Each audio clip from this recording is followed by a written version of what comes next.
PSC.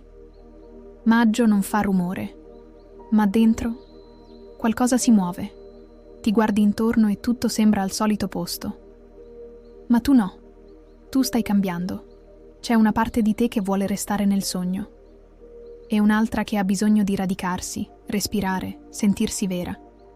Questo mese non ti chiede di capire tutto, ti chiede solo di restare. Lì dove fa male, lì dove può guarire. E forse, proprio in quel silenzio, ritroverai la direzione che avevi perso, quando stavi ancora cercando di non sentire. Maggio inizia con un invito alla riflessione profonda. La luna piena in Scorpione del 12 maggio porta alla luce emozioni sopite e desideri nascosti. È il momento ideale per confrontarsi con se stessi e comprendere meglio le proprie esigenze interiori. Con Giove, che entra in Gemelli il 25 maggio, l'attenzione si sposta sulla quarta casa astrologica, quella della casa e della famiglia. Questo transito favorisce la riorganizzazione degli spazi domestici e il rafforzamento dei legami familiari. È un periodo propizio per apportare cambiamenti positivi nell'ambiente domestico e per dedicarsi alle relazioni con i propri cari.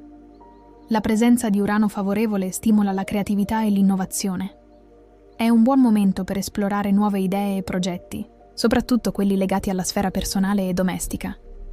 Tuttavia, è importante mantenere un equilibrio e non lasciarsi trasportare da entusiasmi eccessivi, evitando di sovraccaricarsi di impegni. A partire dal 10 maggio, Mercurio entra in Toro, favorendo una comunicazione più chiara e concreta. Questo transito aiuta a esprimere i propri pensieri e sentimenti in modo più efficace, migliorando le relazioni interpersonali. È un periodo favorevole per chiarire malintesi e rafforzare i legami affettivi. Maggio 2025 per i pesci è un mese di introspezione e rinnovamento. È il momento di ascoltare la propria voce interiore, di prendersi cura delle relazioni familiari e di apportare cambiamenti positivi nella propria vita domestica. Con equilibrio e consapevolezza, questo periodo può portare a una maggiore armonia e soddisfazione personale. Amore. Coppie. Maggio ti fa scendere in profondità. La luna piena in Scorpione del 12 maggio tocca una parte di te che spesso tieni nascosta. Gelosie mai dette, bisogni ignorati, parole lasciate a metà per paura di ferire. In coppia potresti sentire il bisogno di dire finalmente la verità, vivere una crisi costruttiva, se affrontata con maturità, accorgerti che non basta più mantenere la pace, serve sentirsi visti. Dal 24, con Venere in Gemelli, torna voglia di leggerezza e di complicità, ma solo se le basi sono autentiche. L'amore non è accettare tutto in silenzio, è saper restare presenti anche nelle onde alte. Single. Non è il mese del colpo di fulmine, è il mese in cui ti rendi conto di cosa non vuoi più. Incontri da karma sospeso. Persone che ti richiamano in vecchie dinamiche. Il ritorno energetico, o reale, di chi non ti ha mai veramente scelto dal 20 in poi. Occasioni di contatto più leggere e brillanti. Ma attenzione. Sii chiaro con te stesso. Non cercare emozione per riempire un vuoto. Cerca una connessione che ti faccia sentire vero. Lavoro. Il mese inizia in modo rallentato, ma non improduttivo. Con Mercurio in Toro, sei più pratico, più focalizzato, ma anche più selettivo. Fino al 20. Metti ordine nei conti, nei contatti, nei progetti, chiudi qualcosa che ti pesa o non ti rappresenta più. Riconsideri il tuo tempo, non solo il tuo impegno. Dal 25, con Giove in quarta casa, la spinta lavorativa cambia tono. Non più fare tanto, ma fare con radicamento, con stabilità emotiva. Questo è il mese ideale per lavorare da casa o ristrutturare i tuoi spazi professionali, avviare un'attività che parte dal tuo mondo interiore, sistemare questioni familiari che bloccano il tuo flusso creativo. Se qualcosa si chiude, non è fallimento, È una nuova chiamata verso il lavoro che parla davvero di te. Denaro. Maggio ti insegna che il denaro non è solo numeri, è energia, scambio, tuo tempo, spazio. E tu stai dando troppo in silenzio. Potresti rivalutare una collaborazione, sospendere una spesa inutile, sentire l'urgenza di mettere confini anche nel dare, a famiglia, partner, lavoro. Con Giove in quarta casa, le spese domestiche o familiari aumentano, ma possono anche diventare investimenti emotivi importanti, ristrutturazioni, traslochi, indipendenza. Non cercare gratitudine attraverso i soldi. Emozioni. Questo è un mese intenso sul piano emotivo, anche se all'esterno sembri in controllo. La luna piena in Scorpione scava, riporta in superficie tutto ciò che hai lasciato in sospeso. E quando arrivano Giove e Venere in Gemelli, la mente si riempie, ma il cuore può sentirsi sovraccarico, disordinato, stanco. Se senti che parli troppo, pensi troppo, eviti troppo, è perché c'è una parte di te che non stai più ascoltando. Prenditi un giorno, una sera, un'ora. Scrivi, cammina, stai in silenzio. Il prossimo passo non verrà dalla mente, verrà da ciò che sei disposto a sentire, finalmente senza filtri. Non devi meritare amore pagando il conto emotivo di tutti. Realtà, emotiva o fuga interiore. La luna piena, in Scorpione del 12 maggio, tocca la tua nona casa. Il tuo modo di cercare senso, di darti risposte. Ma questa volta non puoi salvarti con la fantasia o l'intuizione. Questa luna ti costringe a guardare negli occhi la tua verità emotiva. Sei ancora lì per amore o per abitudine? Stai costruendo o solo evitando il crollo? Dove stai cercando risposte che potresti solo sentire? Se continui a girare in tondo, non è perché non hai direzione, è perché non ti fidi ancora abbastanza da fermarti e ascoltare.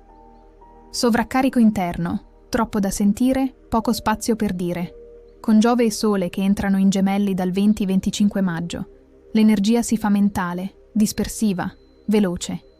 Ma tu sei un'anima d'acqua, non ragioni, senti. In questa fase potresti voler fare 1000 cose per non affrontare una scelta. Parlare troppo per evitare un silenzio scomodo. Accettare richieste altrui per non sentirti vuoto. Se senti il caos mentale aumentare, è il momento di rallentare, di tornare a ciò che è essenziale. Non tutto va chiarito con le parole, ma tutto va riconosciuto nel corpo. Guarire il passato attraverso la casa interiore. Dal 25 maggio in poi, Giove entra nella tua quarta casa, il tuo spazio emotivo, le radici, la famiglia, ma soprattutto il modo in cui ti accogli. Dove non ti sei mai sentito al sicuro? Quale voce ti porti ancora dietro, anche quando non è più tua? Quale casa interiore stai cercando, in relazioni che non ti vedono? Questo transito ti dice: non puoi costruire il tuo futuro se vivi ancora nella casa che qualcun altro ha disegnato per te.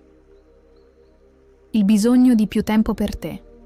Con Venere in Gemelli dal 24 maggio, il mondo ti cerca. Chiacchiere, inviti, messaggi, stimoli ovunque. Ma dentro di te qualcosa sussurra: ho bisogno di silenzio, di vuoto, di me. Non è isolamento. È ricostruzione del contatto con la tua voce profonda. Maggio ti chiede di definire un tempo sacro solo tuo. Per scrivere ciò che non riesci a dire a nessuno, per creare qualcosa che esprima te, senza scopi, per non fare nulla, senza sentirti colpevole per non dover essere utile solo per sentirti necessario. Se ti senti stanco, perso o senza ispirazione, non è perché hai sbagliato strada. È perché hai camminato troppo senza fermarti a respirare. In un mondo che ti vuole sempre in ascolto degli altri, riscopri cosa succede quando torni ad ascoltarti. Non tutto si risolve spiegando, ma molto si ricuce nutrendo ciò che avevi lasciato a digiuno, te stesso. Proteggi il tuo mondo interiore. Essere empatici non significa essere disponibili sempre. Essere accoglienti non significa farsi invadere. E tu, pesci, in questo periodo potresti assorbire le emozioni degli altri, senza accorgertene dire sì, per non sentire il senso di colpa di un no, confondere la tua stanchezza con il bisogno altrui. Con Giove nella tua quarta casa si apre un ciclo potente per ricostruire il tuo spazio emotivo, ma serve un confine, un filtro, una porta chiusa ogni tanto. Anche chi ti ama può appesantirti, se non conosce il tuo limite. Maggio ti insegna che non devi salvare tutti per sentirti valido. Proteggere il tuo mondo interiore non è egoismo, è cura, è presenza, è rispetto per la tua energia. Non lasciarti svuotare da chi non sa contenere le proprie ombre. Resta aperto, ma scegli chi può entrare e chi, invece, può restare fuori, finché non impara a toccarti con rispetto. Pesci, questo mese non ti chiede di fare di più, ti chiede di tornare dove ti sei dimenticato, nel cuore, nel corpo, in quella parte di te che si è spenta, per dare luce agli altri. Hai vissuto emozioni che non hai mai detto. Hai fatto spazio per tutti, tranne che per te, ma ora è tempo di casa. E per te, casa non è un luogo, è una frequenza interiore. Se senti che stai tornando a te stesso, anche se ancora piano, scrivilo nei commenti. Mi sto ricostruendo. Da dentro. Il viandante delle stelle ti accompagna, là dove il silenzio guarisce più delle parole, là dove, finalmente, non devi più giustificarti per sentire tanto.